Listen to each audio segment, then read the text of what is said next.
نویں مجلس میں شریک ہیں۔ موضوع گفتگو ہے آل ابراہیم اور ملک عظیم، اور اسی ملک کے تحت یقیناً اللہ کا نظام چل رہا ہے، اور شروع سے سنت الہیہ یہ رہی ہے کہ پروردگار قرآن میں بار بار ارشاد فرماتا ہے کہ لن تجد لسنت اللہ تبدیلا، تم ہماری سنت و فطرت میں کبھی تبدیلی نہیں پاؤ گے۔ تو اللہ کی ایک سنت اور فطرت یہ ہے کہ وہ کبھی اپنے بندوں سے براہ راست بات نہیں کرتا۔ تو اب جب وہ کہہ رہا ہے کہ میری سنت و فطرت یہ ہے کہ میں اپنے بندوں سے کبھی براہ راست بات نہیں کرتا، بلا واسطہ بات نہیں کرتا، تو اگر آج بھی اللہ کا اپنے بندوں سے رابطہ ہے تو جیسے آدم سے لے کے خاتم تک 1,24,000 کے ذریعے تھا، تو آج بھی تسلیم کرنا پڑے گا کہ کوئی نہ کوئی ہے جس کے ذریعے سے وہ بندوں سے مربوط ہے۔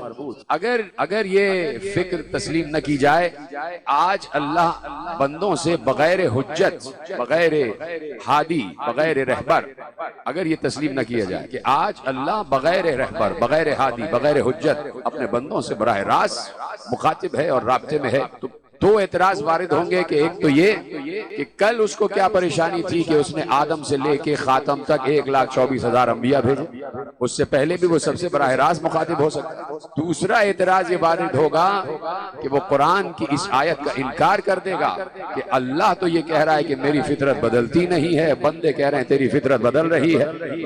اللہ کہہ رہا ہے کہ میرا اصول نہیں بدلتا، میرا اصول ہے، اور یہ اصول اتنا ضروری ہے کہ اسے تسلیم کرنا ہر صاحب عقل کے لیے نشانی ہے کہ وہ صاحب عقل ہے۔ اس اصول کو تسلیم کرنا اس بات کی طرف ثبوت دے گا کہ واقعاً آپ کے پاس عقل ہے۔ دیکھیے، میں ہر چیز برطرف کرتے ہوئے آپ کے سامنے ایک فکر پیش کرتا ہوں جو میں نے ابھی آپ کے حوالے کی۔ اللہ محتاج نہیں ہے، سب بولیں بے شک اللہ محتاج نہیں ہے، وہ صمد ہے، وہ بے نیاز ہے، اسے اپنا کام کرنے کے لیے کسی کی ضرورت نہیں ہے، اس کے لیے لفظ کن ہی کافی ہے۔ اس نے کہہ دیا میں کسی شے کو کرنے کا ارادہ کرتا ہوں، اس سے کہتا ہوں ہو جا، وہ ہو جاتا۔ یہ اس کا اصول ہے کہ وہ ہر کام کر سکتا ہے۔ سوال یہ پیدا ہوتا ہے، پہنچے تو بتائیے گا، اکثر آپ خاموش ہو جاتے ہیں اہم ترین سوالات۔ سوال یہ پیدا ہوتا ہے، کروں سوال، جواب دینے کے لیے تیار ہیں؟ سوال یہ پیدا ہوتا ہے کہ وہ خود کیوں نہیں سامنے آیا ہدایت دینے کے لیے؟ اس وقت یہاں میں پرسوں یعنی دوسری یا تیسری تقریر میں کہہ چکا، اس وقت یہاں اللہ موجود ہے، سب کے ساتھ موجود ہے۔ میں کہہ چکا، پورا منظر نامہ میں نے آپ کو دکھایا تھا کہ ہم ادھر موجود ہیں تو ہمارے ساتھ بھی ہے، ہم گھر میں نہیں ہیں لیکن اللہ ہمارے گھر میں بھی ہے، ہم نہیں ہیں اپنے گھر میں لیکن اللہ ہمارے گھر میں ہے اور ہمارے ساتھ بھی ہے، ہمارے رشتہ دار جہاں جہاں ان کے ساتھ بھی ہے، پورے معاشرے کے ساتھ سب کے ساتھ ہے۔ تو جب سب کے ساتھ ہے تو سب کو کیوں ہدایت نہیں دے رہا کہ خود ظاہر ہو جائے کہ لو میں تمہارا اللہ ہوں؟ سوچے، یعنی اس کو کہتے ہیں اسلامی فکر۔ اسلامی فکر انسان کے ذہن کو محدود نہیں کرتی، انسان کو کم ظرف نہیں بناتی، اسلامی فکر انسان کو وسیع الظرف بناتی، سوچنے کی صلاحیت عطا کرتی۔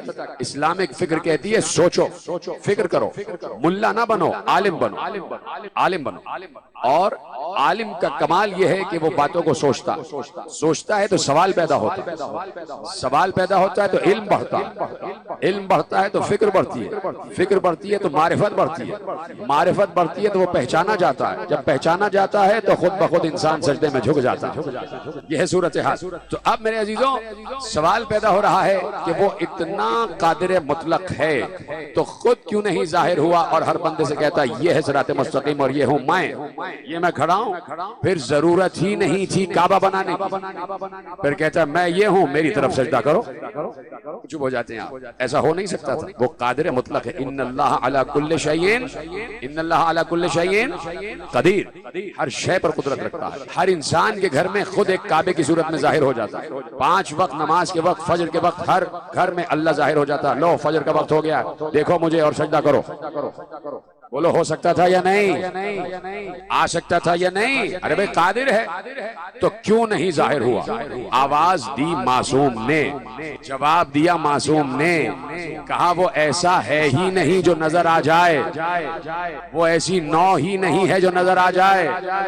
اس وقت خلا آپ کو نظر نہیں آ رہی، یہ خالی جو ہے یہ خالی بھی مخلوق ہے۔ کہاں بیٹھے اللہ کو پہچانو تو، یہ جسے خلا کہہ رہے ہو نا کہ کچھ بھی یہ نہیں ہے شامیانے سے نیچے تک یہ کچھ نہیں ہے، یہ کچھ نہیں بھی کچھ ہے، یہ بھی اللہ کی مخلوق ہے۔ جملہ آپ کے سامنے عرض کروں، جب وارث ملک عظیم چھٹا وارث ملک عظیم امام جعفر صادق علیہ السلام سے پوچھا گیا اور امام نے ارشاد فرمایا کہ اگر تمہیں پرے پرواز مل جائیں، تمہارا علم اتنا بلند ہو جائے کہ تم پرواز کرتے کرتے کرتے کرتے آسمانوں پہ بلند ہو جاؤ اور تمہیں اپنی دنیا دکھائی دینے لگ جائے، آسمانوں سے تمہیں اپنی دنیا دکھائی دینے لگ جائے تو تمہیں آسمانوں پہ اپنی دنیا کا ایک سایہ بھی دکھائی دے گا اور اس سائے میں بھی مخلوق آباد ہے۔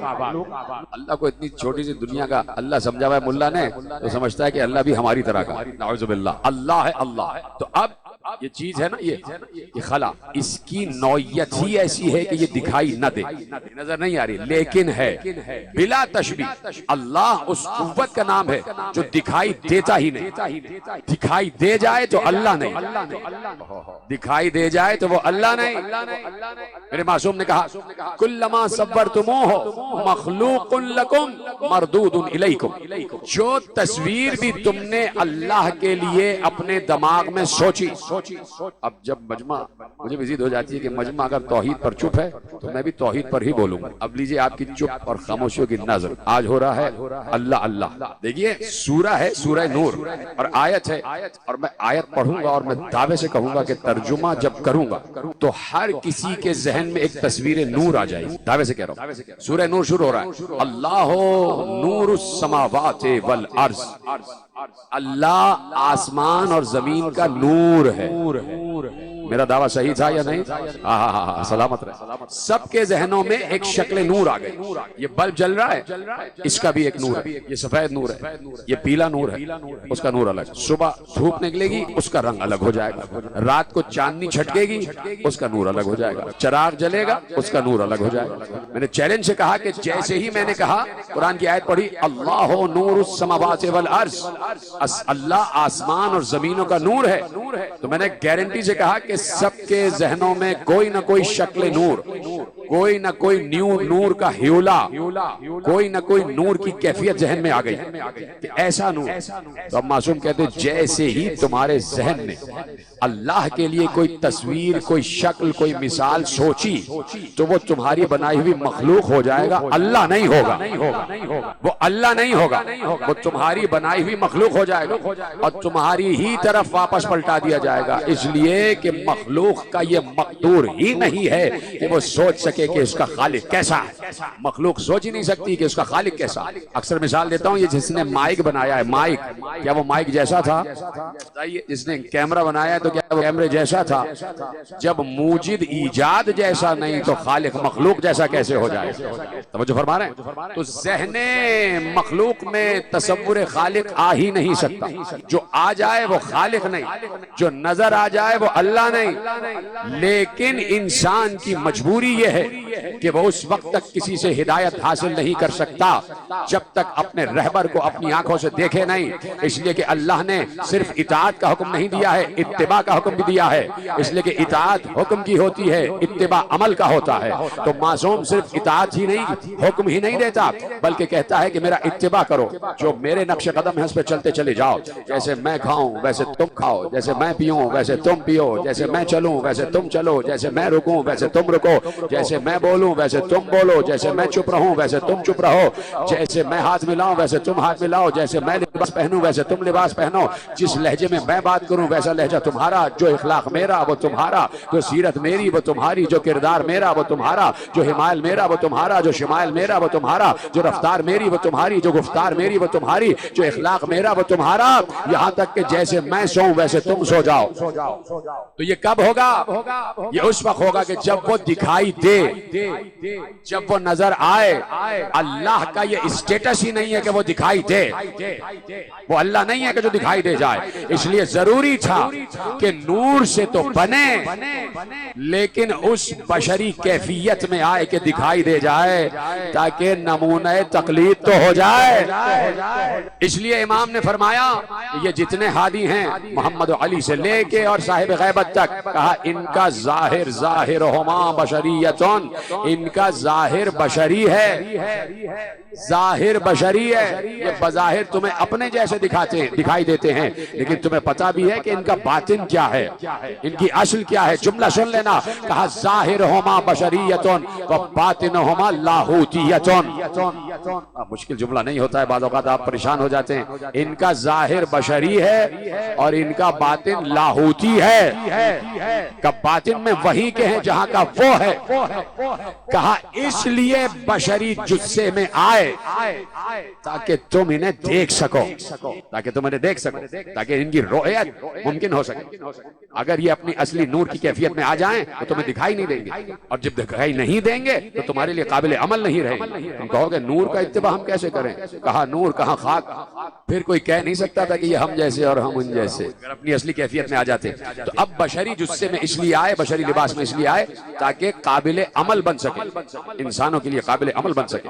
تو اب اللہ ہر کام کر سکتا ہے، لیکن اس نے ہر کام بالواسطہ یعنی وسیلے کے تحت کیا۔ یہ پوری دنیا وسیلے پر چل رہی ہے۔ وسیلے کا منکر نظام الہی کا منکر، نظام الہی کا منکر ہے۔ اللہ کن کہہ کے ہر کام کرتا ہے کہ نہیں کرتا؟ یہ 25 سال کیوں لگ جاتے ہیں پیپل کے اور برگد کے درخت کو اتنا بڑھنے میں کہ پورے گاؤں کو اپنے چھائے میں لے اور اس کے نیچے پھر کچہری لگے اور فیصلے ہوں؟ اللہ تو کن کہہ کے کام کر دیتا ہے، یہ 25 سال میں کیوں بڑھ رہا ہے؟ اللہ کن کہے ایک مرتبہ پورا درخت چھتنار ہو جائے، لیکن اللہ نے کہا ہر چیز بالواسطہ، بالواسطہ وسیلے کے تحت۔ جب تک بیج بو گے نہیں، پرورش کرو گے نہیں، درخت بنے گا۔ ہم تمہیں بھی بغیر وسیلہ پیدا کر سکتے تھے، مگر ہم نے کہا جب تک ایک مذکر اور ایک مؤنث نہیں ہوگا، کوئی وجود سامنے نہیں ہے۔ سبحان الذی خلق الازواج کلھا، بابرکت ہے وہ ذات جس نے ہر شے کے جوڑے خلق کیے، ہر شے کے جوڑے خلق کیے۔ تو اپنے نور سے جس کو پیدا کیا اس کا بھی جوڑا ہی بنایا، ایک کا نام محمد رکھا، ایک کا نام علی رکھا، کہ ہم نے جوڑے سے ہر شے کو خلق کیا ہے۔ توجہ فرما رہے ہیں آپ؟ تو اس لیے میں نے موضوع قرار دیا کہ آل ابراہیم اور ملک عظیم، اللہ کا ملک عظیم۔ اور اللہ کا ملک ایک ایسی سلطنت ہے کہ جس سلطنت کا سب سے بڑا وصف ہے قدرت۔ اسی ایسا نہیں سنا؟ اللہ کا ملک ایسی سلطنت ہے جس سلطنت کا سب سے بڑا وصف ہے، صفت ہے اس کی قدرت۔ وہ اپنی قدرت سے ہر کام کرتا اور کوئی اس کی قدرت کو چیلنج نہیں کر سکتا، کوئی اس کی قدرت کو چیلنج نہیں کر سکتا۔ جو کام وہ چاہتا ہے وہ کرتا ہے۔ وَلَٰكِنَّ اللَّهَ يَفْعَلُ مَا يُرِيدُ، اللہ کہہ رہا ہے بس اللہ جو چاہتا ہے وہ کرتا ہے۔ کوئی اللہ پر معترض نہیں ہو سکتا کہ تو نے ایسا کیوں کیا۔ جو کرے گا وہ شیطان بن کے نکال دیا جائے گا، راندہ درگاہ کر دیا جائے گا۔ آل ابراہیم اور ملک عظیم، پہلے سمجھو کہ کتاب کیا ہے۔ گفتگو شروع ہو گئی بھائی، کل کی تقریر۔ پہلے سمجھو کہ کتاب کیا ہے۔ کتاب پر کل گفتگو ہو چکی کہ نہ سمجھ میں آتی کتاب اگر دعائے شب عرفہ میں امام حسین ترتیب سے نہ بتاتے کہ پروردگار تجھے واسطہ ہے تیرے اس اسم عظیم کا جس اسم کی وجہ سے عیسیٰ کے حوالے میں بول رہے تھے، جس اسم کی وجہ سے عیسیٰ مردوں کو زندہ کرتے تھے، جس اسم سے عیسیٰ نابیناؤں کو بینائی، کوڑیوں کو شفا، بیماروں کو شفا دیتے تھے، دوا دیتے تھے۔ تو گویا اصل چیز ہے اسم، اور اللہ نے کہا ہم نے آل ابراہیم کو اسم اعظم دیا ہوا ہے۔ آل ابراہیم کو کسی تخت پر تلاش نہ کرنا، کسی لکڑی کے تخت پر تلاش نہ کرنا۔ لکڑی کے تخت پہ جو نظر آ جائے وہ کوئی اور آل ہوگا، آل ابراہیم نہیں ہو سکتا۔ آل ابراہیم کا اگر کوئی فرد، آل ابراہیم کا اگر کوئی فرد زنجیروں میں جکڑا ہوا بھی دکھائی دے تو سمجھ لینا قدرت کا مالک وہی ہے، تخت پہ بیٹھا ہوا نہیں ہے۔ سمجھ لینا اگر زنجیروں میں جکڑا ہوا بھی کوئی آ جائے تو ہماری قدرت کا مالک، ملک عظیم کا مالک آل ابراہیم کی فرد وہی ہے۔ اور جو تمہیں لکڑی کے تخت پر بیٹھا ہوا دکھائی دے سمجھ لینا وہ نہیں ہے۔ اس لیے کہ اب دیکھنا یہ ہے کہ کون کس کی مرضی پر چل رہا ہے، کون کس کی مرضی پر چل رہا ہے۔ تو لے جاؤ جملہ اور آل ابراہیم اور ملک عظیم، اور لے جائیے کہ ملک عظیم کہاں تک ہے۔ اور ملک عظیم انسان کو قوت بھی دیتا ہے، طاقت بھی دیتا ہے، جرأت اظہار حق بھی دیتا ہے، قدرت بھی دیتا ہے، اختیار بھی دیتا ہے، اقتدار بھی دیتا ہے، ملکیت بھی دیتا ہے۔ تو اب قیدی آیا اور زنجیروں میں جکڑا ہوا آیا، اور جو بظاہر ملک کا مالک تھا وہ اونچے تخت پر بیٹھا ہوا ہے۔ یہ سمجھ رہا ہے میں نے اس کو قید کیا ہے، اسے یہ پتہ ہی نہیں کہ تجھے قید کیا گیا ہے، اسے معلوم ہی نہیں کہ تجھے قید کیا گیا ہے۔ اصل میں تو ہم چاہتے ہی یہ تھے کہ تو پوری دنیا کے سفیروں کو، امیروں کو دربار میں جمع تو کر، تاکہ ہم بتائیں کہ کون فتح یاب ہے، کون شکست کھا چکا ہے۔ جملے دے رہا ہوں اور فضائل پڑھ رہا ہوں، وظائف نہیں فضائل پڑھ رہا ہوں۔ قیدی آیا، دربار میں آیا، شام کے دربار میں آیا، ہاتھوں میں ہتھکڑیاں، پاؤں میں بیڑیاں، گلے میں توق، اور ایسے میں تخت پر بیٹھا ہوا سمجھ رہا ہے، اکڑ رہا ہے، مغرور ہو رہا ہے، متکبر ہو رہا ہے، اور کہہ رہا میں جیت گیا۔ اور اس سے پہلے انتظام یہ کیا کہ ساری مملکت میں، سارے ملکوں میں پیغام بھجوایا، ہم جیت گئے، ہم جیت گئے، ہم جیت گئے، باغی کو ہم نے مار ڈالا ہے، آؤ ہماری فتح کے جشن میں شریک ہو جاؤ، ہماری فتح کے جشن میں شریک ہو جاؤ۔ اصل میں حق چاہتا ہی یہ تھا کہ باطل کے ذریعے سے مجمع تو اکٹھا ہو جائے، پھر ہم من کن تو مولا بھی کہہ ہی لیں گے۔ اصل میں حق یہ چاہ رہا تھا کہ مجمع تو آ جائے، پوری دنیا تو آ جائے، مملکت کے سفیر تو آ جائیں، عمرا تو آ جائیں۔ 700 کرسیاں لگا دی، بھائی لطف لیں، 700 کرسیاں لگا دی۔ کوئی روم کا سفیر ہے، کوئی حبش کا سفیر ہے، کوئی کہیں کا سفیر ہے، کوئی یمن کا ہے، کوئی کہیں کا ہے، کوئی کہیں کا ہے۔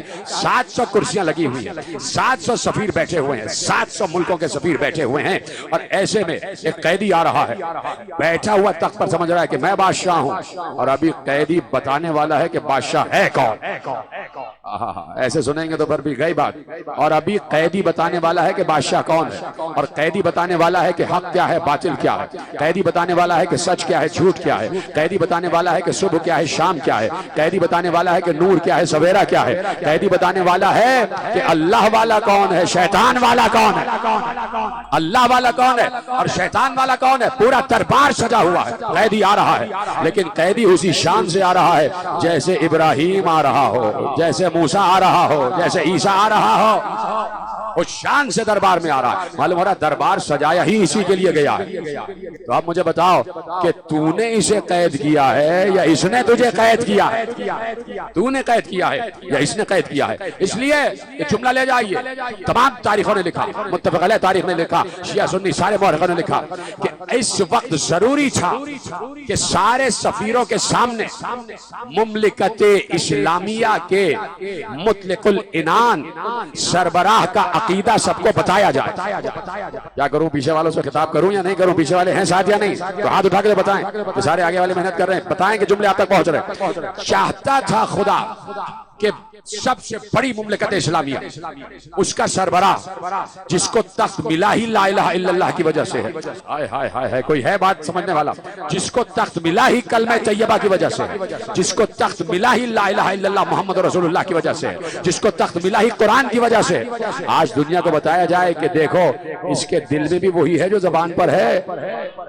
آج تمہیں بتاتے ہیں کہ مطلق العنان بادشاہ جو تخت پر بیٹھا اس کا عقیدہ کیا ہے، اور عقیدہ اگلوانا ہے، اسی سے اگلوانا ہے۔ ہم نہیں بتائیں گے کہ یہ کیا ہے، یہ خود بتائے گا کہ میں کیا ہوں۔ آ گئے قیدی، آل ابراہیم، آل ابراہیم، وہ جن پر درود ہے وہ آ گئے، جن پر درود ہے وہ آ گئے، درود والے آ گئے۔ تو درود والے اگر قید ہو جائیں تو کیا ان پر درود بند ہو جائے گا؟ درود تو پھر بھی انہیں پر ہوگا، اور اگر لعنت والے تخت پر بیٹھے ہو تو کیا ان پر لعنت بند ہو جائے گی؟ وہ جو فرما رہے ہیں آپ، تو درود والوں پر درود، اور جو ان کے مخالف ہیں ان پر کیا ہے یہ اللہ جانتا ہے۔ تو اب وہ بیٹھا، آ گئے آل ابراہیم، اور آل ابراہیم بیچ میں ہے، چاروں طرف لوگ کھڑے ہوئے ہیں، اور تخت پر بیٹھا، بڑے اونچے تخت پر بیٹھا ہوا ہے، لکڑی کے تخت پر بیٹھا ہوا ہے۔ آل ابراہیم، اذن ہوا، منہ سے نہیں کہا، اذن ہوا کہ اب بات شروع ہو، مجمع جمع ہو گیا۔ آل ابراہیم کے فرد نے کہا اندر سے، کن، جیسے کن کہا اس نے بولنا شروع کیا۔ چاہتے تھے کہ اب بتا نا کہ تیرا عقیدہ کیا ہے، یہ سب سمجھ رہے کہ تو مسلمان ہے، بتا تو کون ہے۔ اس نے کہا خوش ہو جائیے گا، پہلا جملہ کہوں گا سمجھ جائیں گے آخری آدمی تک۔ اس نے بیٹھتے ہی کہا کوئی وحی نہیں آئی، کوئی قرآن نہیں آیا، کوئی ملک نہیں آیا، بنو ہاشم نے ملک و مال کے ساتھ ڈھونگ رچایا تھا۔ جملہ پہنچا؟ کہا ہم چاہتے ہی یہ تھے کہ یہ اپنا عقیدہ تو بتائے۔ وحی کا بھی انکار کر دیا، جبرائیل کا بھی انکار کر دیا، قرآن کا بھی انکار کر دیا، ارکان اسلامی کا بھی انکار کر دیا۔ ارے اسی کی وجہ سے تو تخت پر بیٹھا ہے، اسی کی وجہ سے تخت پر بیٹھا، سب کا انکار کر دیا، سب کا انکار کر دیا۔ توجہ، کتنے افراد یہاں بیٹھے، ماشاءاللہ، خدا سب کو سلامت رکھے۔ ہو سکتا ہے کہ باپ اور بیٹا ساتھ ساتھ بیٹھے، مجھے تو بہت عرصے بعد یہاں آنا ہوا، مجھے نہیں پتا، باپ اور بیٹے ہو سکتا ہے ساتھ ساتھ بیٹھے۔ اگر باپ دور بیٹھا تو بیٹا ادھر بیٹھا ہوگا، کسی بچے سے کھڑے ہو، بیٹا اللہ کتنے، 1 5 10 5 امام 12 معصوم 14، شہداء 72۔ بیٹے یہ عقیدہ تم نے کس سے سیکھا؟ بابا سے۔ سلامت رہیں آپ، جیتے رہیں، سلامت رہیں آپ۔ تو بیٹا باپ ہی کے تو عقیدہ کا اعلان کرتا ہے۔ آل ابراہیم اسے کہتے ہیں، کن کہا بھی نہیں اور کام ہو بھی گیا، کن کہا بھی نہیں کام ہو بھی گیا۔ جب سب کچھ وہ کہہ چکا، جب وہ بتا چکا کہ وہ کون، تو اب آل ابراہیم کے ملک عظیم کے عامل، ناظم اور وارث نے، نام ہی اس کا عبادتوں کی زینت ہے، نام ہی اس کا سجدہ گزاروں کا سردار ہے۔ وہ بولا کہ تم بول چکے، کیا اجازت ہے؟ جملے کا لطف بچپن سے سن رہے، جملہ تو اور لطف بڑھ جائے گا۔ بولا وارث ملک عظیم، بولا اے حاکم اجازت ہے کہ اس لکڑی کے ڈھیر پر چڑھ کر میں کچھ کہہ سکوں؟ کہاں بیٹھے ہیں لوگ، پیچھے والے حضرات بھی ہیں نا۔ اجازت ہے کہ اس لکڑی کے ڈھیر پر بیٹھ کر میں کچھ کہہ سکوں؟ لکڑی کا ڈھیر، وارث ملک عظیم ممبر کو لکڑی کا ڈھیر کہہ کے بتا رہا ہے کہ جس پر ذکر غدیر نہ ہو وہ لکڑی کا ڈھیر، ممبر تو غدیر والا ہے۔ ممبر تو وہی ہے جو رسول کا ممبر تھا، ممبر تو وہی ہے جو رسول کے وارثوں کا ممبر تھا۔ ہم جس پہ نہیں ہوں وہ لکڑی کا ڈھیر ہے۔ اس لکڑی کے ڈھیر پہ جڑ کے میں کچھ کہوں؟ اس نے کہا نہیں، ضرورت نہیں ہے۔ پورا دربار بولا، بولنے دینا، قیدی ہی تو ہے، کیا بول لے گا؟ ارے اسی لیے تو بلایا تھا سب کو۔ یہ ہوتی ہے سیاست الہیہ۔ جملے کا لطف لیتے بھائی، اس کو کہتے ہیں سیاست الہیہ۔ مکروا ومکر اللہ واللہ خیر الماکرین۔ کلی تو آیت پڑھی ہے، وہ اپنی سازشیں کر رہے ہوتے ہیں، اللہ اپنا منصوبہ بنا رہا ہوتا ہے۔ وہ اپنی سیاست کر رہے ہوتے ہیں، اللہ اپنی سیاست کر رہا ہے۔ اللہ سب سے بہترین سیاست کرنے والا، واللہ خیر الماکرین، اللہ سب سے بہترین سیاست کرنے والا۔ تو اب سیاسی قوتوں میں سب سے بڑی سیاسی قوت سیاست الہیہ، اور سیاست الہیہ کا کوئی مقابلہ نہیں کر سکتا، کوئی سیاست الہیہ کا مقابلہ نہیں کر سکتا۔ واللہ خیر الماکرین، وہاں اس نے مکر کیا، یہاں سیاست الہیہ اپنا کام شروع کر چکی۔ اور سیاست الہیہ یہ تھی کہ پورا دربار بھرا دربار، سب کہہ رہے تھے بولنے دے بولنے دے، قیدی ہی تو ہے۔ تو اسی لیے تو قیدی بن کر آئے تھے تاکہ سب کہیں کہ بولنے دے۔ اگر تلوار لے کے آ جاتے تو سب یہی کہتے کہ یہ بھی تیری ہی طرح کا ہے۔ ہائے ہائے ہائے ہائے، مظلومیت اتنا بڑا فائدہ دیتی ہے، مظلوم ہونا اتنا بڑا فائدہ دیتا ہے۔ ظالم ہونے میں فائدہ نہیں ہے، جابر ہونے میں فائدہ نہیں ہے، مظلوم ہونے میں فائدہ۔ اس لیے کہ مظلوم سے سب پوچھتے تمہارے ساتھ کیا ہوا، سب پوچھتے تمہارے ساتھ کیا ہوا، کیا بولنے دے، کیا بول دے گا؟ قیدی ہی تو ہے، اور قیدی چاہتا ہی یہ تھا کہ وہ بتا چکا وہ کون، ہم بتائیں گے ہم کون۔ آ گئے اور آ کر گفتگو شروع کی، اور گفتگو شروع کی اسی لہجے میں جو لہجہ معراج میں کسی کا تھا، جو لہجہ معراج میں کسی کا تھا، اسی لہجے میں بات شروع کی، اور اس انداز سے بات شروع کی جو پہچان رہے تھے۔ ان کے کانوں میں آواز رسول آ رہی تھی، ان کے کانوں میں لہجہ رسول آ رہا تھا۔ معلوم ہو رہا تھا کہ جیسے وحی کا نزول ہو رہا، وہی زبان ہے، وہی لہجہ ہے، لعاب دہن بھی وہی ہے، علم بھی وہی ہے، گھرانہ بھی وہی ہے، شکل و صورت بھی وہی، سب کچھ وہی ہے۔ تو آ گئے اور آ کر وہاں سے بات شروع کی کہ جیسے پیغمبر گفتگو شروع کرتے، پیغمبر نے جب بھی کوئی گلوبل پیغام دیا ہے، ابدی پیغام، قیامت تک کا پیغام، تو صرف امت محمد نہیں کہا ایھا الناس، جیتے رہیں سلامت رہیں۔ آج آپ جیسے بول رہے ہیں خدا آپ کو سلامت رکھے، خدا کا شکر ہے کہ جملے آپ تک پہنچ رہے ہیں۔ ایھا الناس، انسانوں کو مخاطب کیا۔ تو اب جب بھی خدا کا زمین پر کوئی نمائندہ ایھا الناس کہہ کے مخاطب کرے تو اس کا مطلب ہے جہاں تک انسانیت جا رہی ہے وہاں تک آواز جا رہی ہے۔ بڑی آہستہ سے آپ نے جملہ محفوظ کیا۔ چاروں طرف کوئی بھی نہیں تھا، دور دور کوئی نہیں تھا، سب خالی پڑا ہوا، اللہ کا گھر صرف اکیلا، اور اکیلے ابراہیم، دور دور کوئی آبادی نہیں، گھر بن چکا۔ ابراہیم و اسماعیل نے دیواریں اوپر اٹھا دی، دور دور کوئی نظر نہیں آیا، میلوں کوئی آبادی نہیں۔ اب اللہ نے حضرت ابراہیم سے کہا ابراہیم لوگوں کو حج کے لیے بلاؤ، ابراہیم لوگوں کو حج کے لیے بلاؤ۔ حضرت ابراہیم نے آواز دی پروردگار کوئی دور دور نظر نہیں آ رہا، کس کو بلاؤں؟ کہ ابراہیم تم آواز تو دو، قیامت تک جس تک تمہاری آواز پہنچے گی وہی حج پر آئے گا۔ اوہو، کہ قیامت تک تمہاری آواز جائے گی اور تمہاری آواز پر لبیک کہتے ہوئے ہی لوگ حج پر آئیں گے۔ تو حضرت ابراہیم کی آواز رکی، جب تک حاجی حج پر جاتا رہے گا آواز ابراہیم سفر کرتی رہے گی، اور یہ آل ابراہیم ہے جس کا نام زین العابدین ہے، اس کی آواز کیسے رک جائے گی؟ تو آج بھی زین العابدین کی آواز گونج رہی ہے ایھا الناس، اے انسانوں۔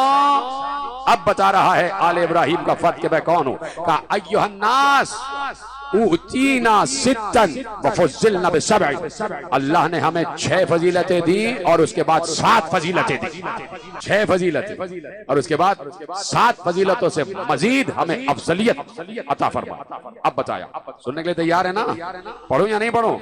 اوتینا ستن وفضلنا بسبع، اللہ نے ہمیں 6 اور 7 فضیلتیں عطا کی۔ پہلے 6 فضیلتیں کہا اوتینا العلم والحلم والفصاحت والسماحت والشجاعت والمحبت فی قلوب المؤمنین۔ اللہ نہیں، ایسے نہیں، انہوں نے کہا تھا بآواز بلند صلوات، کہا ہمیں 6 اور اس کے بعد 7 فضیلتیں عطا کی۔ کون سی 6؟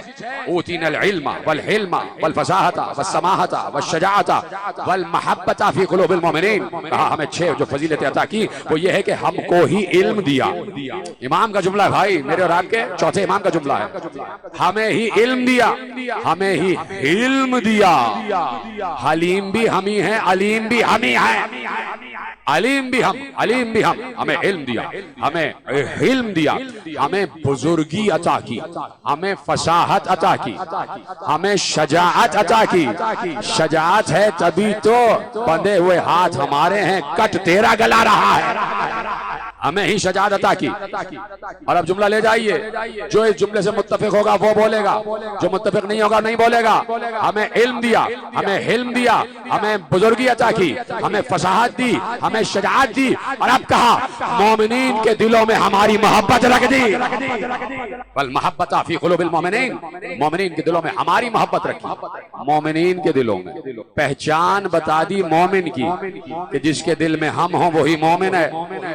اور اس وقت عالم اسلام میں کوئی ایسا نہیں ہے کہ جو اہل بیت سے محبت نہ کرتا ہو۔ خدا کا شکر ہے کہ شیعہ سنی سب محبت کر رہے ہیں، یہ پیغام ہے حسین ابن علی کا۔ کہا مومنین کے دل میں ہماری محبت، اور اب کہا وہ جو 7 ہمیں فضیلتیں عطا کی وہ کیا ہیں؟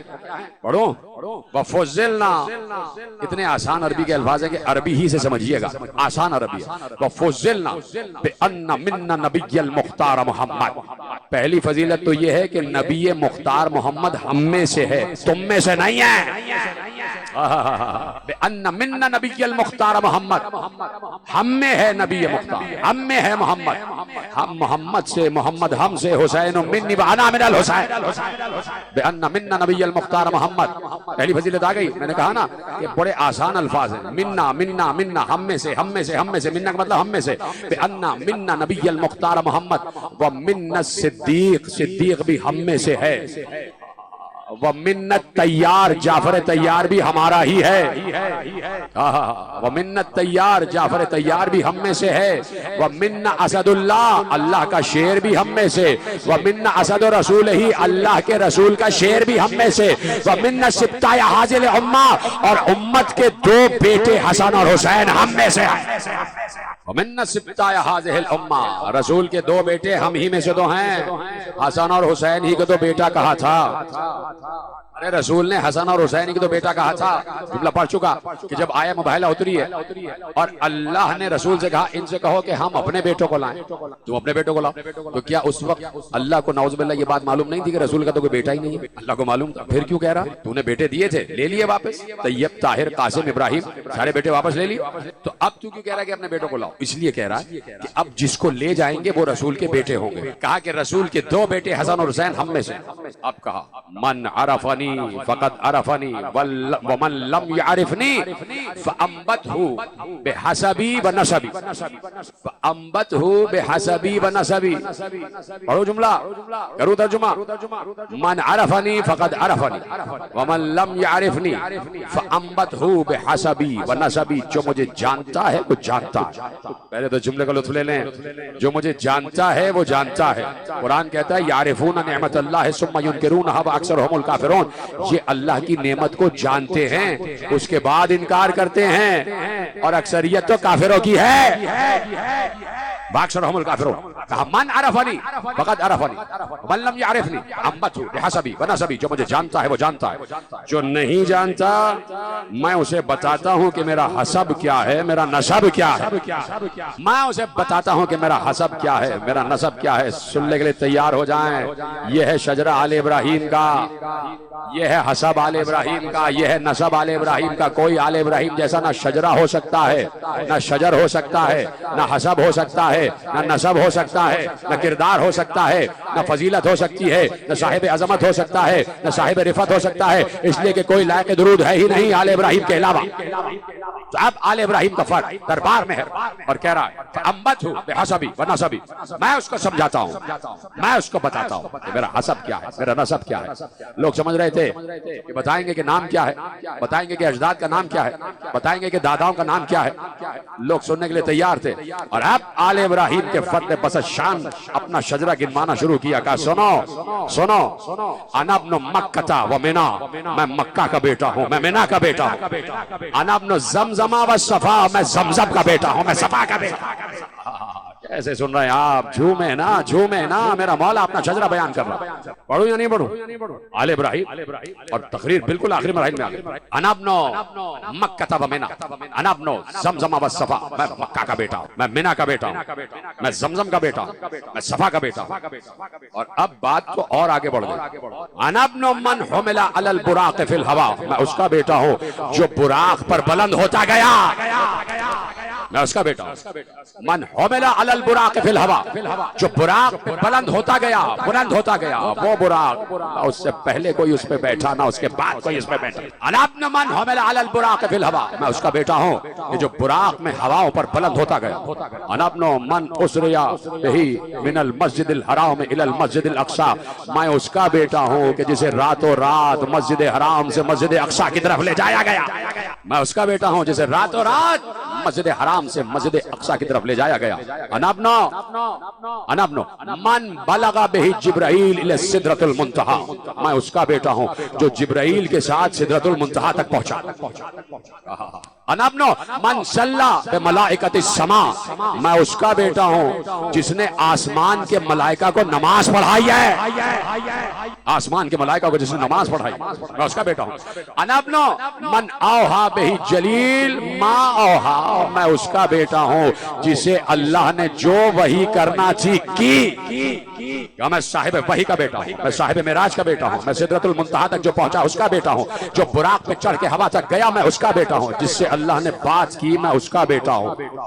ارے میں اس کا بیٹا ہوں جس سے اللہ بات کرتا ہے، تو وہ ہے کہ تیرا غلام بھی تجھے بات کے قابل نہیں سمجھتا، جس سے اللہ نے بات کی میں اس کا بیٹا ہوں۔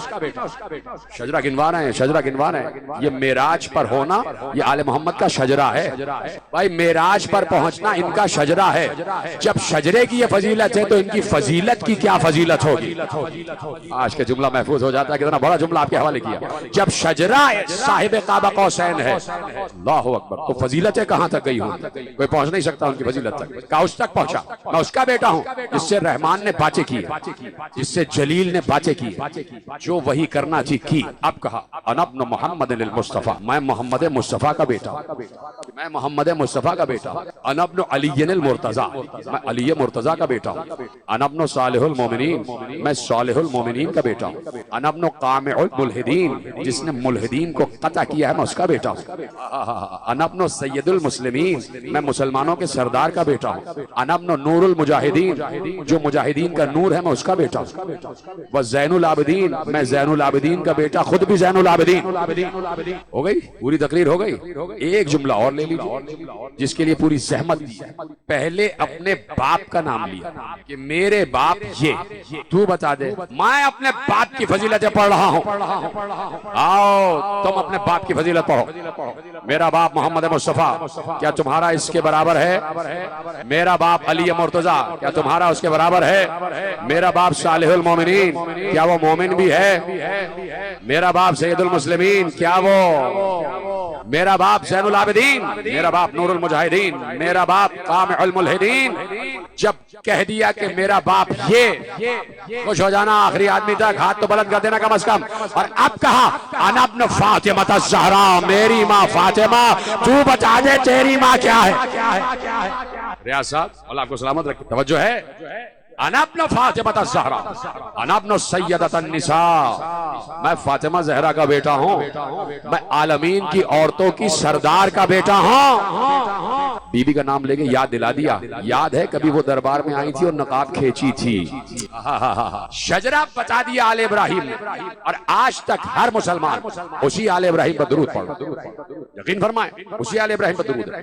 اس لیے کہ ابھی عرض کر کے آ رہا ہوں، حالانکہ میرا موضوع نہیں ہے اور بات ختم ہو رہی ہے، لیکن اتنا پر لطف جملہ کہ چاہتا ہوں آپ کے حوالے کر دوں۔ 2 اشرے میں نے پڑھے فیصل آباد میں اور ساہیوال، تو دونوں کا عنوان تھا عظمت و اوصاف امام موسی کاظم علیہ السلام۔ 2 اشرے 20 تقریریں، 18 تقریر سمجھ لیجیے، 18 تقریریں امام موسی کاظم علیہ السلام پر مولا کے کرم سے اب تک کر کے آ رہا ہوں۔ تو یہ 18 کچھ بھی نہیں ہے، آل ابراہیم تو 18 لاکھ حدیثیں، 18 لاکھ فضائل، اس سے بھی زیادہ۔ یہ تو ایک خدمت ہوتی ہے جس سے لے لیں، تو میں نے جملہ وہاں عرض کیا اور آپ کے حوالے کرتا ہوں، اور موضوع سے بالکل میرے جڑ رہا ہے، اجازت ہے۔ دربار ہے، 7ویں امام ہے، دور 7ویں امام کا ہے، دربار کس کا ہے سمجھ جائیے۔ بادشاہ نے بلا لیا، آئے، دروازے پر ایک انصاری کھڑا ہوا تھا، بہت دیر سے اندر جانا چاہتا تھا، اجازت نہیں مل رہی، تھوڑی دیر میں امام سواری پر آئے، ان کو فوراً غلام بسط ادب دربار میں لے۔ اچھا یہ تو مالک کن ہے، اگر کوئی نہ بھی لے جانا چاہے تو کون ہوتا ہے روکنے والا؟ آئے، دروازہ کھلا، بسط ادب دربان اندر لے۔ اب یہ انصاری پہچانتا ہے کہ یہ کون ہے، لیکن ایک بار جل کے پوچھتا ہے، موضوع میں تو یہ بات آ رہی ہے نا، جل کے پوچھتا۔ اللہ کہہ رہا ہے کب تک جلو گے؟ ام یحسدون الناس علی ما آتاہم اللہ من فضل، ہم نے آل ابراہیم کو جو چیزیں عطا کی ہیں ان سے کب تک جلو گے؟ ان میں ایک یہ بھی ہے کہ کوئی ان کی ذلت کرنا چاہے، جو کرنا چاہتا ہے وہی ذلیل ہو جاتا ہے۔ یہ پیغمبر کا شجرہ ہے، یہ آل ابراہیم کا شجرہ ہے۔ چلے گئے اندر تو لوگوں سے پوچھنے لگا یہ کون تھے، یہ کون جانتا ہے؟ کون ایسا ہوگا جو نہیں جانتا؟ کہ یہ کون تھے؟ کسی نے کہا یہ عالم آل محمد ابو ابراہیم حضرت موسیٰ بن جعفر علیہ السلام سے۔ اس نے کہا اچھا ان کو بڑی جلدی اجازت مل گئی، ہم تو اتنی دیر سے کھڑے، اور بادشاہ ان کو بلا رہا ہے، حالانکہ اس کو پتا ہے کہ انہی سے خطرہ ہے۔ ہمیشہ سے لوگوں نے یہی سمجھا، یہ کنفیوژن اور یہ انسانوں کو غلط فہمی رہی۔ آل محمد سے کبھی بھی کسی کو خطرہ نہیں رہا، آل محمد سے ہمیشہ لوگوں کو فائدہ ہوا، اور آج اگر کہیں ذکر آل محمد ہو رہا ہے یہ بھی لوگوں کے فائدے کے، جو مخالف ہیں اس ذکر کے وہ لوگوں کو فائدے سے دور ہٹانا چاہیے۔ آل محمد کبھی بھی کسی کے لیے ضرر رساں نہیں رہے، اس دروازے نے ہمیشہ دعائیں دی، کوئی سائل اس دروازے سے کبھی خالی نہیں گیا۔ ایک وہ در ہے جہاں کوئی سوالی نہ گیا، ایک یہ در ہے کہ سائل کبھی خالی نہ گیا، یہ دروازہ یہاں سے کوئی خالی جاتا ہی نہیں۔ ابھی مانگ کے دیکھ لو، ابھی مانگ کے دیکھ لو، 7 محرم کو جناب قاسم کی مہندی برآمد ہوتی ہے، جس کی اولاد نہیں ہو رہی ہے مہندی منت مان لے، ممبر پہ بیٹھ کے کہہ رہا ہوں اگلے سال صاحب اولاد ہو جائے گا۔ تو یہ تو بہانے سے دیتے ہیں، یہ تو بہانے سے دیتے ہیں، کوئی بہانہ نہ بھی ہو اگر دل سے پکارو گے تب بھی دیں گے۔ دینے والے لوگ ہیں، عطا کرنے والے لوگ ہیں، تو کبھی ضرر رسا رہے نہیں۔ لوگوں نے غلط فہمی پھیلائی ان کے خلاف کرنے کے لیے، نہ مجلس عزا کسی کے خلاف ہے، نہ جلوس عزا کسی کے خلاف، نہ یہ مجلس کا پیغام کسی کے خلاف، یہ دین حق کی بات ہو، یہاں سے کسی کی دل آزاری نہیں کی جائے، یہاں جو حق ہے وہ بیان کیا جاتا ہے، اور یہی پیغمبر نے کہا تھا غدیر میں جو ہے ان تک پہنچا دے، جو نہیں ہے تو ہماری ذمہ داری ہے کہ آپ نہیں تھے تو ہم پہنچا رہے ہیں۔ تو یہ کنفیوژن، ہمارے محترم ریاض فتیانہ صاحب بیٹھے، خدا ان کو سلامت رکھے، تو یقیناً یہ کنفیوژن دور ہونا چاہیے کہ بھائی یہ سب ایک افہام و تفہیم کی کیفیت ہے۔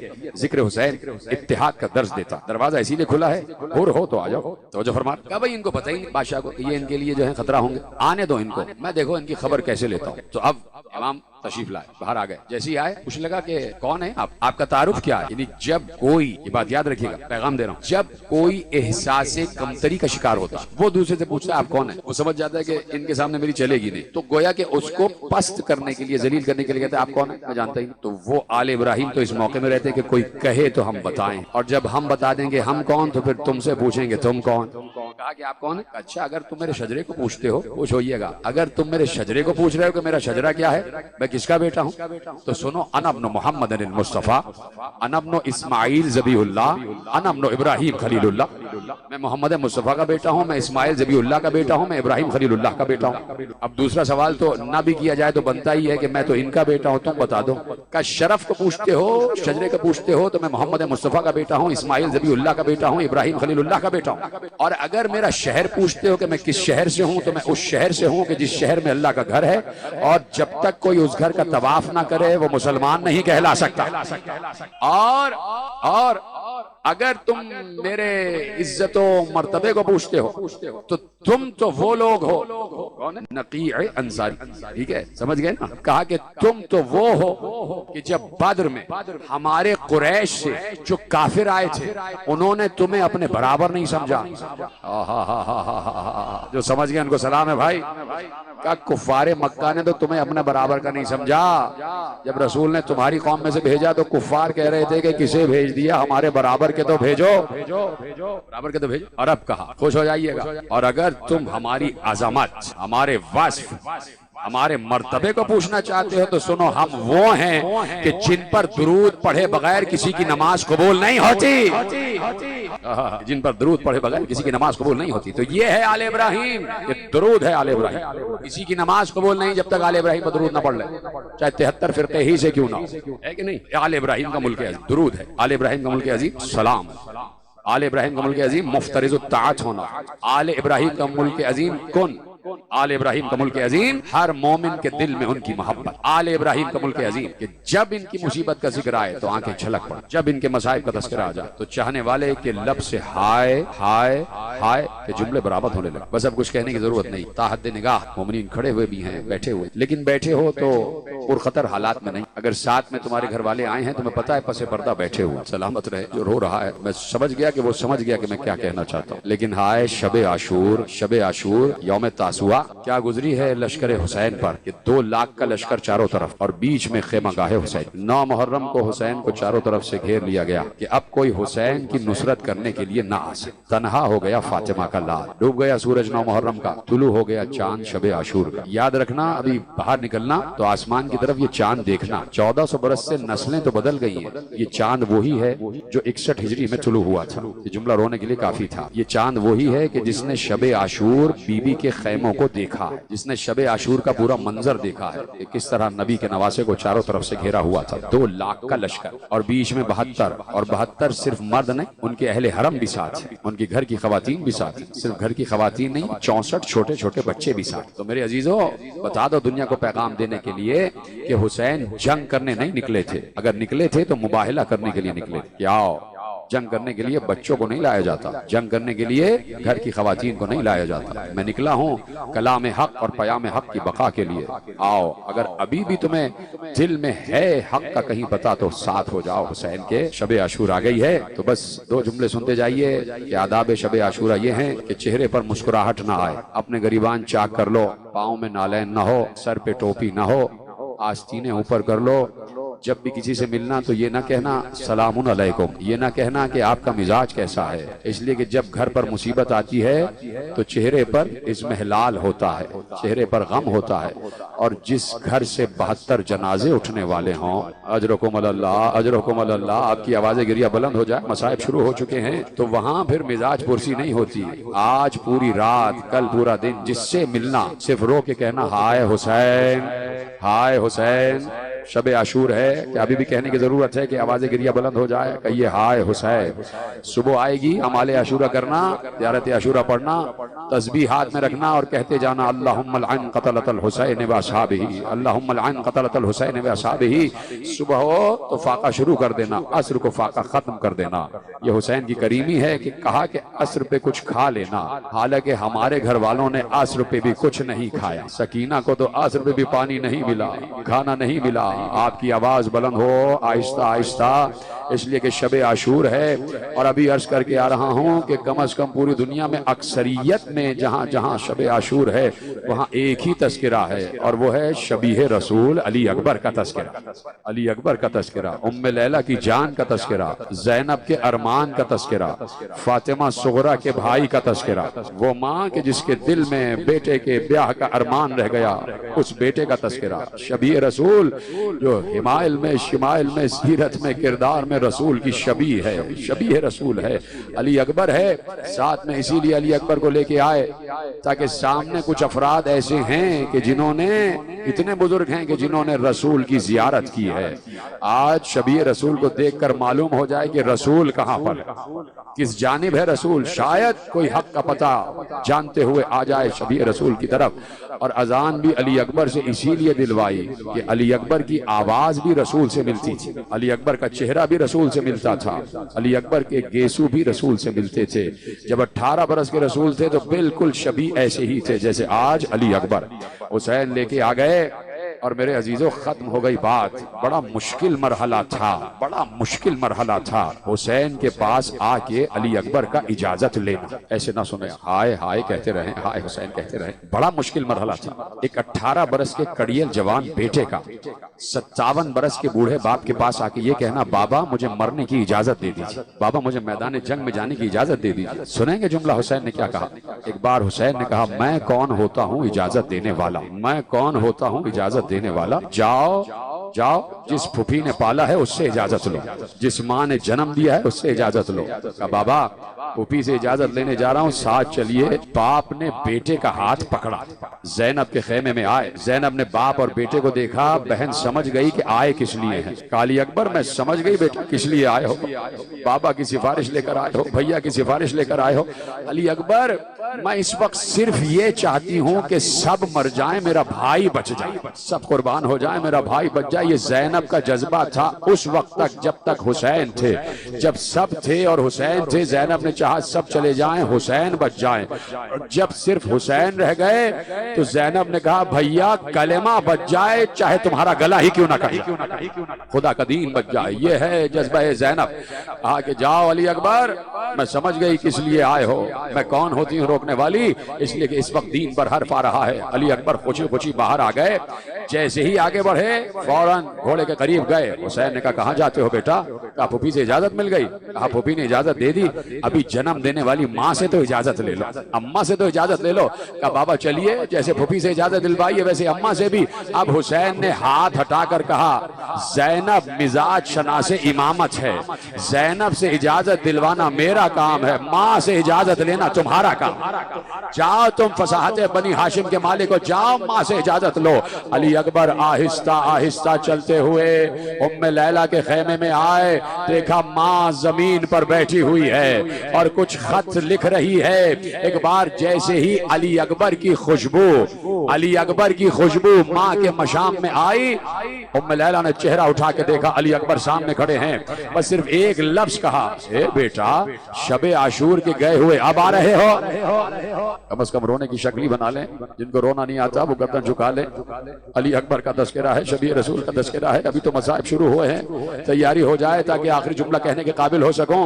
اس لیے رونے کا بار بار کہا جاتا ہے تاکہ پتہ چلے کہ انسان ہو, اور ایک انسان کی مظلومی پر انسان ہی رویا کرتا ہے. کہ علی اکبر رات کے گئے ہوئے اب آ رہے ہو. اماں صرف ایک بات پوچھنے آیا ہوں. کہا پوچھو بیٹا. بیٹھ گئے, ماں اور بیٹا بیٹھ گئے. علی اکبر نے اپنی اماں کا ہاتھ اپنے ہاتھ میں لیا, پہلے چوما, ماں کا ہاتھ چوما اور چوم کر کہا اماں ایک سوال پوچھنا چاہتا ہوں. سنیں گے سوال. نوجوانوں تمہارا ہے آج دن رونے کا, اس لیے کہ رسول نے یہی کہا تھا کہ زہرا اللہ ایک قوم کو خلق کرے گا جس کے جوان حسین کے اکبر پر گریا کرے. تو نوجوانوں تیار ہو جاؤ, اپنے سینہ و سر پیٹنے کے لیے تیار ہو جاؤ. ہائے علی اکبر کی آوازیں بلند ہو جائے. کہ اماں ایک سوال پوچھنا چاہتا ہوں. اب پوچھو میرے بیٹے کیا سوال ہے.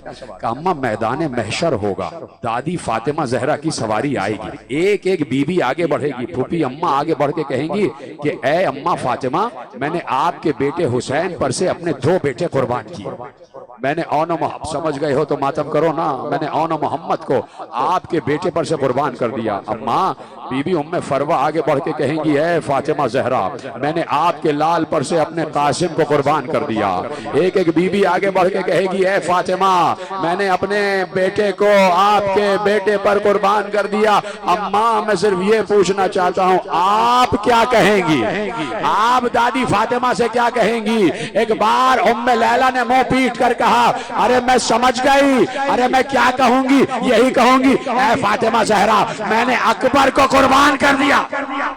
میں نے اکبر کو قربان کر دیا. جاؤ میرے لال, میں سمجھ گئے کس لیے آئے ہو, اب میں روکنے والی کون ہوں. علی اکبر خوشی خوشی باہر آ گئے. جیسے ہی گھوڑے کی طرف جانے لگے, لجام فرس کو تھاما تھا کہ حسین پھر آگے بڑھے. ہاتھ پر ہاتھ رکھ کر کہا کہاں جا رہے ہو. خوش ہو کر کہا اماں نے بھی اجازت دے دی, پھوپھی نے بھی اجازت دے دی, بابا جا رہا ہوں. کہا ماں نے اجازت دی, پھوپھی نے دی, اب بوڑھے باپ سے بھی تو اجازت لو.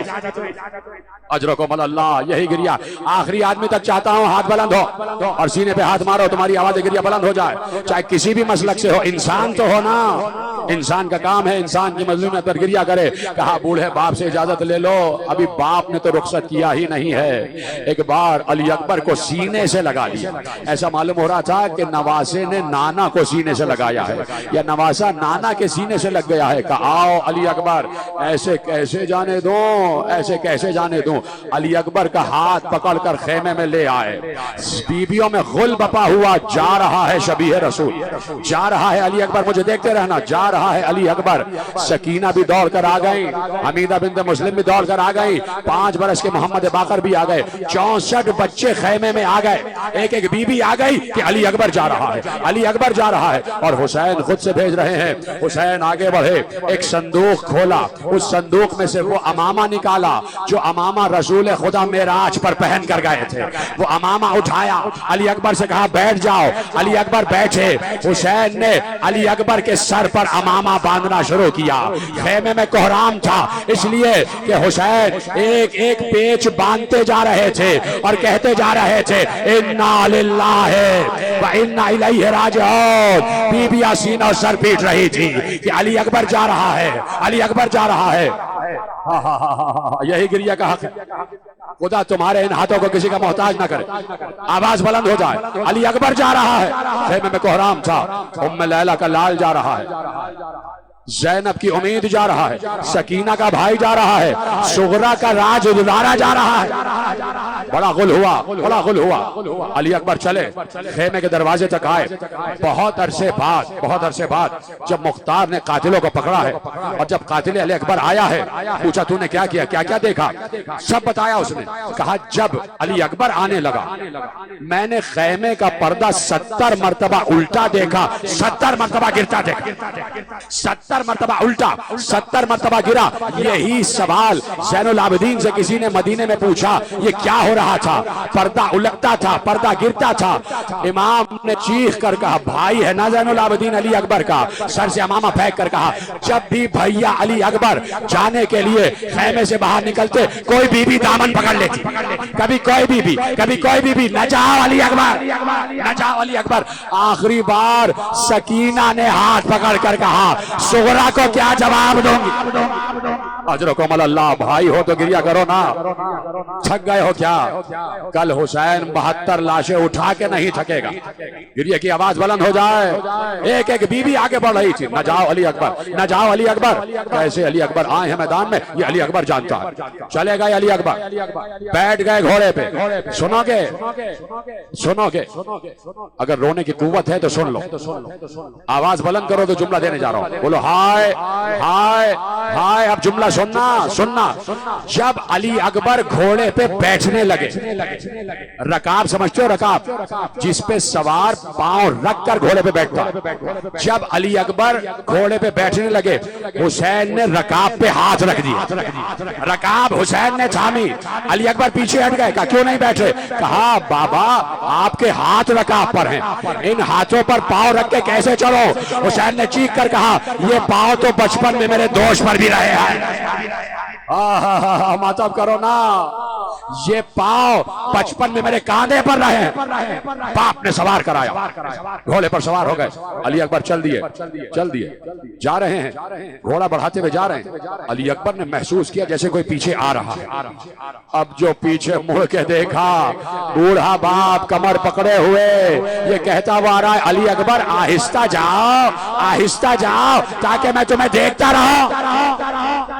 علی اکبر ایک بار گھوڑے سے اتر کے نیچے آئے, ہاتھ جوڑ کر کہا اے قبلہ عالم, اے بابا, اے نواسۂ رسول, اس طرح آپ اگر پیچھے پیچھے آئے تو مجھ سے میدان شہادت میں جایا نہیں جائے گا. بابا آپ چلے جائیے, بابا آپ چلے جائیے. سنو گے حسین نے کیا جواب دیا؟ حسین نے رو کر کہا علی اکبر, اگر تیرا بھی کوئی تجھ جیسا بیٹا ہوتا تو میں پوچھتا جب بیٹا مرنے جاتا ہے تو باپ پر کیا گزرتی ہے. کیا ختم کر دوں کیا؟ ارے آواز بلند کرو نا میرے عزیزو. ہاں یہی گریے کا حق ہے. میں دیکھ رہا ہوں نوجوان سینوں سر پیٹ رہے. خدا تمہارے ہاتھوں کو کسی کا محتاج نہ کرے. یہ جتنے نوجوان ہیں خدا سب کو سلامت رکھے. کیا ماتم کر رہا ہوں. ہاں یہی حق ہے, یہی حق ہے. ماتم کرو, ماتم کرو. علی اکبر چلے گئے, جنگ کر کے واپس آئے. آخری جملہ پڑھنے جا رہا ہوں. جس کو گریہ کرنا ہے آسمان پر اپنا گریہ پہنچا دے. پردے میں بیٹھی بھی میری مائیں بہنیں سنیں کہ کیا ہونے جا رہا ہے. علی اکبر جنگ کر کے واپس آئے. واپس اس لیے آئے کہ ام لیلہ مصلی پہ بیٹھی دعا کر رہی تھی, اے یعقوب کو یوسف سے ملانے والے, ایک مرتبہ میرے بیٹے کو دکھا دے. دعا قبول ہوئی. علی اکبر جنگ کر کے واپس آئے, باپ کو سلام کیا. بابا آپ نے دیکھا میں نے کیسے جنگ کی ہے, کیسی جنگ کی ہے, آپ تو دیکھ رہے تھے. کہا بیٹے تو نے فاتح خیبر کی یاد دلا دی, تو نے فاتح خندق کی یاد دلا دی, تو نے اپنے دادا علی کے انداز میں جنگ کی ہے. سنیں گے علی اکبر نے کیا کہا؟ بابا اس سے بھی زیادہ کڑے حملے کرتا, اس سے بھی زیادہ سخت حملے کروں گا اگر ایک جام آب میسر آ جائے, بابا پانی کی سبیل ہو جائے تو اس سے بھی بڑے حملے کرو. حسین یہ سن کے کھڑے ہو گئے. کہا بیٹے پیاس لگی ہے؟ بابا بہت پیاس لگی ہے. کہا تجھے پتا ہے نا خیموں میں پانی نہیں ہے, علی اصغر بھی پیاسا ہے, سکینہ بھی پیاسی ہے, بہت پیاس لگی ہے. بیٹے تم اپنا دہن کھولو, میں اپنی زبان تمہارے دہن میں ڈالتا ہوں, میری زبان چوس لو, میری زبان چوس لو. جملہ دے دو, کل رسول نے اپنی زبان حسین کو چسائی, آج حسین اپنی زبان شبیہ رسول کو چسا رہا ہے. علی اکبر نے دہن کھولا, حسین نے زبان داخل کی, فوراً علی اکبر نے دہن بند کر کے کہا بابا آپ تو مجھ سے زیادہ پیاسے ہیں, آپ کی زبان میں تو کانٹے پڑے ہوئے ہیں. حسین نے اپنی انگوٹھی اتاری, کہا یہ عقیق دہن میں رکھ لو, شاید اس سے تری آ جائے. حسین نے علی اکبر کے دہن میں انگوٹھی رکھی, علی اکبر نے سلام کیا, گھوڑے پر بیٹھے. ختم ہو گئی تقریر. مائیں بہنیں سنیں, آخری جملہ پڑھنے جا رہا ہوں. زینب یہ پورا منظر در خیمہ سے دیکھ رہی تھی. آخری جملہ ہے, میں نے کہا نا آواز بلند ہو جائے. ماتم کرو, ماتم جیسے ماتم کر رہے تھے ویسی آواز آنی چاہیے. یہ منظر در خیمہ سے زینب دیکھ رہی تھی. علی اکبر جانے لگے, جاتے جاتے کہا بابا جاتے جاتے آپ سے کچھ وصیت کرنا چاہتا ہوں, کچھ کان میں کہنا چاہتا ہوں. حسین رو رو کے کہتے کیا کہنا چاہتے ہو؟ بابا آپ کے کان میں کچھ کہنا چاہتا ہوں. حسین نے کان آگے بڑھایا, علی اکبر نے دہن آگے بڑھایا. علی اکبر نے حسین کے کان میں کچھ کہا. جیسے ہی حسین نے سنا, حسین چیخ مار کے روئے. حسین نے منہ پہ تماچے مارے. علی اکبر نے بابا کو سلام کیا. علی اکبر تو چلے گئے جنگ کے میدان کی طرف. زینب یہ منظر در خیمہ سے دیکھ رہی تھی. ایک بار فضہ سے کہا جلدی جاؤ میرے بھائی کو بلا کے لاؤ. بھیا آیا. کہا بہن کیوں بلایا ہے؟ کہا بھیا میں نے ابھی دیکھا ہے, علی اکبر نے تم سے کچھ کہا ہے, تمہارے کان میں کچھ کہا ہے. ماتم کرو, ماتم. بھیا مجھے بتاؤ علی اکبر نے کیا کہا ہے؟ حسین نے رو کر کہا نہ پوچھو بہن, نہ پوچھو کیا کہا. کہا بھیا تمہیں میرے حق کی قسم بتاؤ علی اکبر نے کیا کہا. حسین نے رو کر کہا زینب دنیا کا دستور یہ ہے کہ جب بوڑھا باپ مرتا ہے تو جوان بیٹے کو وصیت کرتا ہے. ارے کربلا کا دستور بدل گیا. جوان بیٹا جاتے جاتے بوڑھے باپ کو وصیت کر کے گیا, بابا میری ماں کے پردے کا خیال رکھیے گا, پھوپھیوں کا خیال رکھیے گا. ہائے علی اکبر, ہائے حسین.